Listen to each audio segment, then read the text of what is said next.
Bismillahirrahmanirrahim. Assalamualaikum warahmatullahi wabarakatuh. Terima kasih untuk teman-teman yang telah hadir pada jumpa pertemuan hari ini.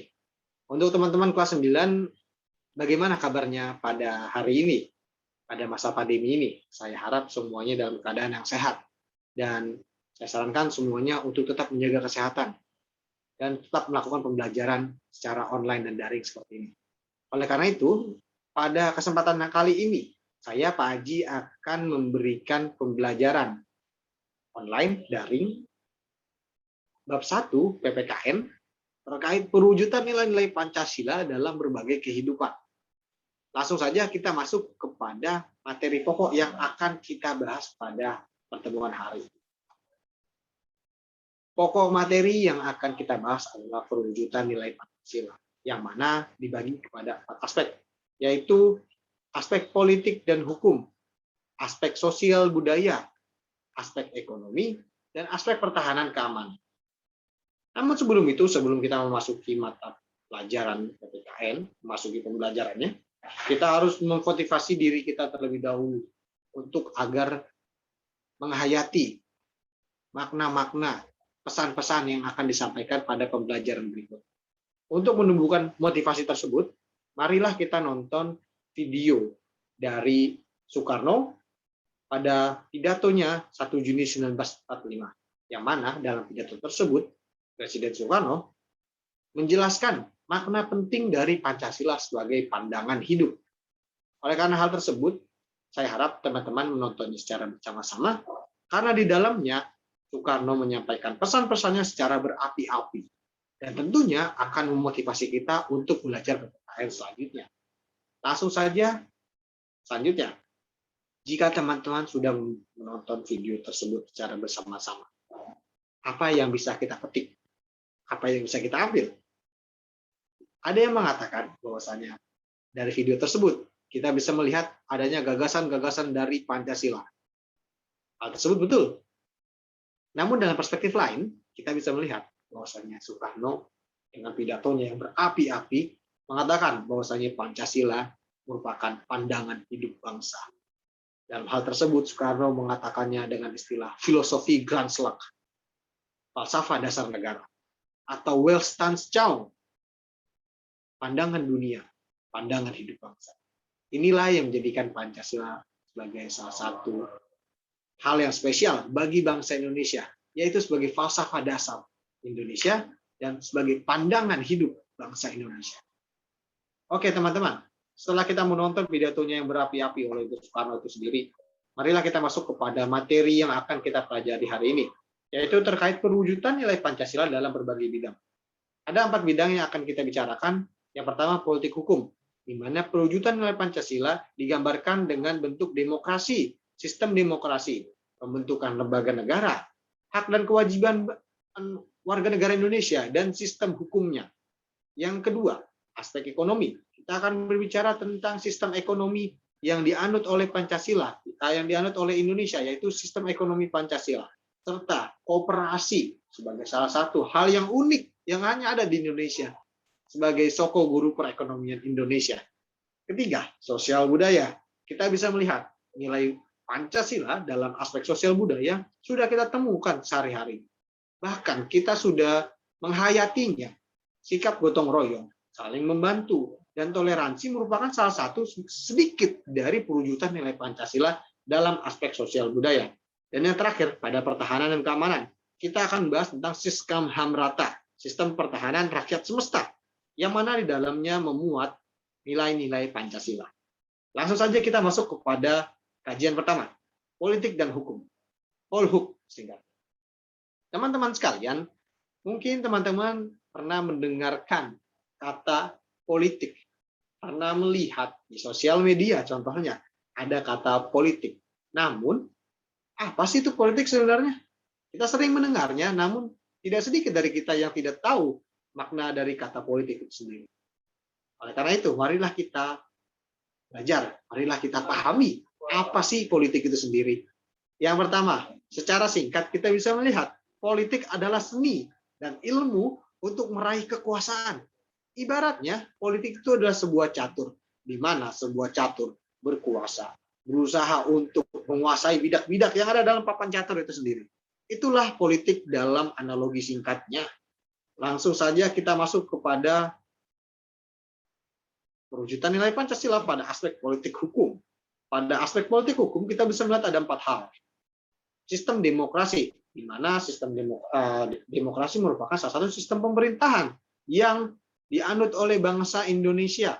Dan yang kedua adalah pembentukan lembaga negara, yang mana pembentukan tersebut tidak terlepas dari nilai-nilai Pancasila. Yang ketiga, hak dan kewajiban warga negara. Baik hak ataupun kewajiban, dua-duanya mempunyai nilai Pancasila di dalam. Dan yang terakhir, sistem hukum Indonesia yang dianut oleh Indonesia. Dan lagi-lagi, tidak terlepas dari nilai Pancasila di dalam. Oke teman-teman, kita akan masuk kepada aspek yang pertama, yaitu demokrasi. Mungkin kita sudah mempelajari sebelumnya apa itu demokrasi. Berawal dari 2 kata, demos dan kratos. Yang mana intinya adalah bentuk sistem pemerintahan yang titik tumpunya ada pada masyarakat, ada pada rakyat. Kekuasaan tertinggi ada pada rakyat. Oleh karena hal tersebut, rakyat berhak untuk menentukan jalannya negara, jalannya sistem pemerintahan. Karena rakyat adalah kekuasaan tertinggi. Dan di Indonesia, demokrasi yang dianut adalah jenis demokrasi Pancasila. Suatu demokrasi yang unik, yaitu mengkolaborasikan sistem demokrasi dengan nilai Pancasila. Demokrasi Pancasila. Dan demokrasi Pancasila ini sendiri merupakan salah satu bentuk perwujudan nilai Pancasila, yaitu nilai kedaulatan rakyat pada sila keempat. Langsung saja kita masuk ke pertanyaan untuk refreshment dari teman-teman sekalian. Maka saya membentuk pertanyaan berikut, yaitu apakah demokrasi yang sekarang diterapkan sudah menganut demokrasi Pancasila secara sepenuhnya? Saya harap dengan pertanyaan ini kita dapat memantik diskusi berikutnya untuk melihat bagaimana kepekaan teman-teman terhadap lingkungan sekitar, terhadap lingkungan politik, sistem pemerintahan yang ada di Indonesia. Apakah demokrasi yang sudah ada sudah berjalan menggunakan demokrasi Pancasila secara sepenuhnya? Itu akan berdasarkan opini teman-teman masing-masing. Dan selanjutnya, pada lembaga negara, pembentukan lembaga negara.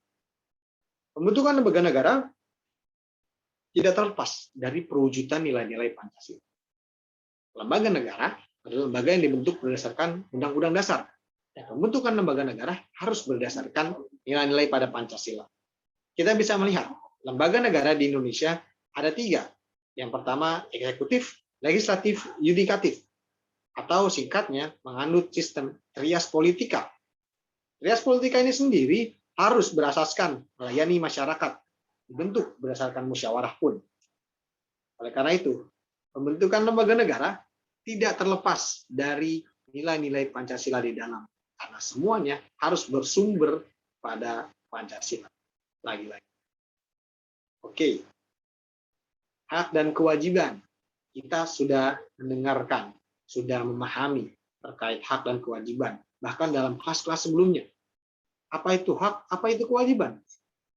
Namun, yang menjadi penting adalah baik hak ataupun kewajiban, dua-duanya memiliki muatan nilai-nilai Pancasila di dalam. Pada aspek hak, kita bisa melihat ada yang dinamakan hak asasi manusia. Di Indonesia, hak asasi manusia juga berasal dari nilai-nilai Pancasila, yaitu nilai sila kedua, manusia adil dan beradab. Hak asasi manusia harus mencerminkan nilai kemanusiaan pada Pancasila. Yang kedua, kewajiban.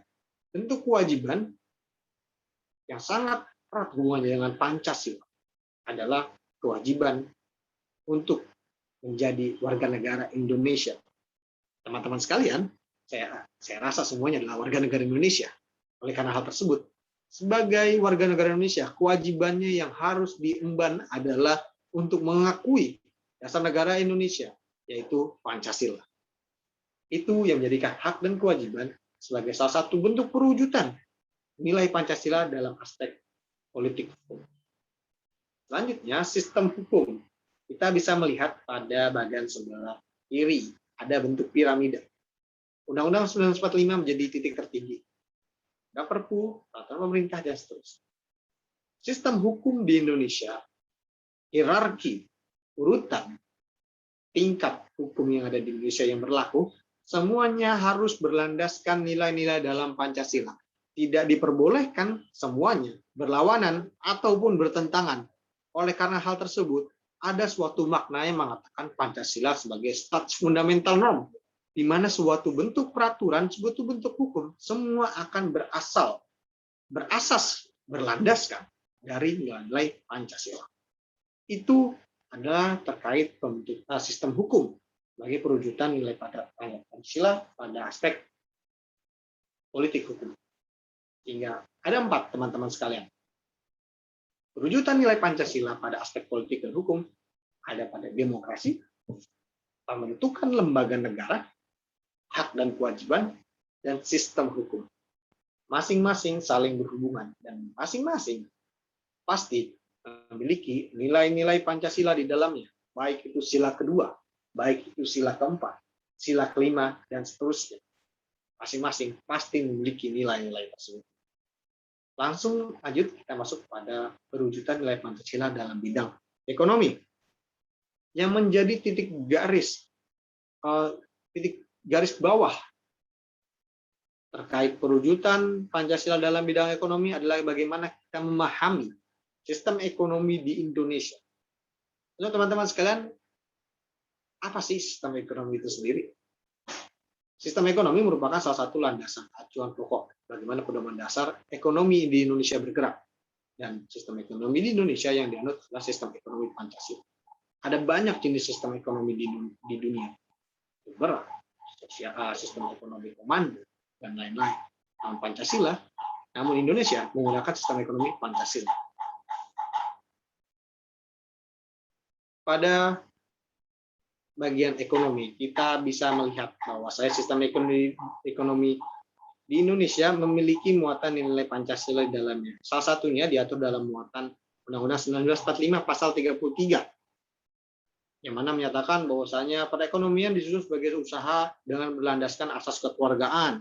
Cabang-cabang produksi mementingkan hajat hidup orang banyak. Bumi, air, dan kekayaan alam dikuasai oleh negara dan dipergunakan untuk kemakmuran rakyat. Ini yang menjadi titik garis bawah, titik temu, titik pokok, di mana sistem ekonomi di Indonesia harus dan berlandaskan undang-undang ini. Dan undang-undang ini tidak terlepas dari nilai-nilai Pancasila, nilai keadilan, nilai kesejahteraan sosial, nilai kemanusiaan secara bersama. Ini yang menjadi penting.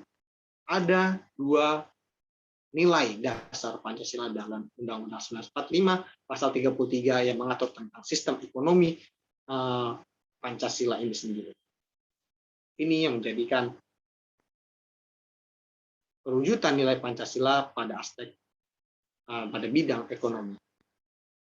Selanjutnya, kita akan berdiskusi terkait perwujudan nilai Pancasila dalam bidang sosial budaya. Mungkin teman-teman sebagian sudah paham bahwasanya Pancasila merupakan salah satu nilai-nilai yang digali dari budaya, dari karakter asli nenek moyang bangsa Indonesia. Sehingga tidak mengherankan jika nilai-nilai Pancasila ada dalam aspek-aspek sosial budaya. Yang mana? Pertama, kita akan melihat bahwasanya praktek nilai Pancasila, perwujudan nilai Pancasila ada pada sikap gotong royong. Gotong royong merupakan budaya asli bangsa Indonesia yang tidak pernah ada di negara lain. Gotong royong meliputi tolong-menolong juga, yang mana tolong-menolong ini juga merupakan salah satu kekhasan, ciri khas warga negara Indonesia, saling tolong-menolong, mempunyai empati yang tinggi terhadap sesama. Dan yang kedua adalah nilai toleransi. Ingat konsep Bhinneka Tunggal Ika yang ada pada Pancasila? Bhinneka Tunggal Ika itu merupakan salah satu konsep adanya nilai-nilai Pancasila. Nilai persatuan itu yang menjadi titik garis bawahnya. Kita bisa melihat pada bagian di bawah, saya menggunakan 3 lingkaran utama. Ada sikap, Pancasila, dan hayat. Pancasila berada di tengah-tengah, yang mana Pancasila diperlukan 2 hal. Diperlukan sikap, bagaimana Pancasila nilai-nilainya kita implementasikan pada sikap kita. Namun bukan hanya diimplementasikan dalam sikap kita, namun juga perlu dihayati, dimasukkan ke dalam sanubari kita. Nilai Pancasila dalam aspek sosial budaya harus ditanamkan sejak dini pada diri kita. Itu pada aspek sosial budaya, teman-teman. Namun pertanyaannya, saya mempunyai pertanyaan untuk menjadi diskusi, bahan diskusi selanjutnya, yaitu 2 pertanyaan. Bagaimana menurut kalian mengenai praktik nilai Pancasila seperti gotong royong, tolong menolong, atau toleransi di lingkungan kalian? Apakah masih eksis? Ini akan menjadi pertanyaan untuk memantik diskusi berikut ya, di pertemuan berikut. Gimana sih tolong menolong dan gotong royong itu sendiri pada zaman sekarang, terutama pada lingkungan teman-teman? Kalau masih ada, bentuknya gimana? Kalau sudah nggak ada, kenapa bisa begitu? Ini yang akan kita jadikan bahan diskusi selanjutnya. Terakhir, saya akan menjelaskan tentang perwujudan nilai Pancasila dalam bidang pertahanan dan keamanan. Teman-teman mesti paham bahwasanya Pancasila juga loh merambah pada aspek pertahanan dan keamanan. Nilai pada Pancasila pada aspek pertahanan dan keamanan diwujudkan dalam konsep SIS-HANKAM Rata, Sistem Pertahanan Rakyat Semesta. Nilai Pancasila dalam praktek di sektor keamanan diwujudkan dengan SIS-HANKAM Rata. Hal tersebut diatur dalam pasal 30 ayat 1 sampai ayat 5 Undang-Undang 1945. SIS-HANKAM Rata perlu diingat memiliki nilai persatuan, bagaimana adanya kesatuan dari masyarakat, adanya kesatuan dari seluruh elemen-elemen bangsa untuk membela bangsa Indonesia jika terancam. Inilah yang menjadikan keunikan bangsa Indonesia. Bahkan dalam negara-negara lain, kita bisa melihat Singapura mempunyai juga SIS-HANKAM Rata yang mana mewajibkan seluruh masyarakatnya ikut bertanggung jawab dalam aspek pertahanan. Namun, hal inilah yang menjadikan keunikan karena Indonesia lah ya yang pertama menggunakan konsep SIS-HANKAM Rata itu sendiri. Oke teman-teman, kita sudah sampai pada penghujung pertemuan kita kali ini. Saya akan memberikan tugas, namun terlepas dari hal tersebut, saya akan memberikan kesimpulan bahwasanya perwujudan nilai Pancasila, baik dalam aspek politik hukum, baik dalam aspek ekonomi, baik dalam aspek sosial budaya, ataupun pertahanan, semuanya termuat, baik itu sila pertama, sila kedua, ketiga, dan seterusnya. Oleh karena hal itu, teman-teman, kita perlu menyadari, menghayati bahwasanya Pancasila bukanlah hanya slogan belaka, bukan hanya simbol belaka, namun nilai-nilainya tetap ada. Dan jika nilai-nilai tersebut kerap kita kembangkan, kerap kita implementasikan, maka Indonesia bukan lagi sebagai negara berkembang. Indonesia akan menjadi negara yang jauh melesat menjadi negara maju. Itu menjadi PR bagi kalian, kelas 9 generasi muda yang akan mensongsong bangsa ini, membangun bangsa, dan ikut mencerdaskan generasi-generasi ke depan. Tugasnya kita bisa melihat di sini ada 3. Saya menggunakan ini menggunakan metode analisis kasus dan studi kasus dan opini teman-teman terkait isu yang ada. Yang pertama, teman-teman sekalian, saya akan menjelaskan tentang apa saja tantangan dan hambatan dan ancaman dalam pengimplementasian nilai Pancasila di masa depan. Ini menjadi penting agar teman-teman sekalian bisa paham apa saja sih tantangan, hambatan, dan ancaman pada nilai-nilai Pancasila dalam aspek ideologi kah, dalam aspek moral kah, sosial budaya, atau aspek pertahanan. Harap dijelaskan oleh teman-teman dengan analisis pribadi. Yang kedua, apakah penerapan nilai Pancasila di keempat sektor tadi saat ini sudah optimal?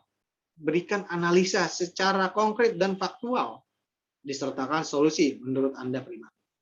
Jadi, jika menurut teman-teman, oh ternyata masih ada loh permasalahan dalam aspek bidang sosial budaya, yaitu adanya degradasi moral yang akhirnya membuat nilai-nilai Pancasila pada aspek sosial budaya menjadi terhambat.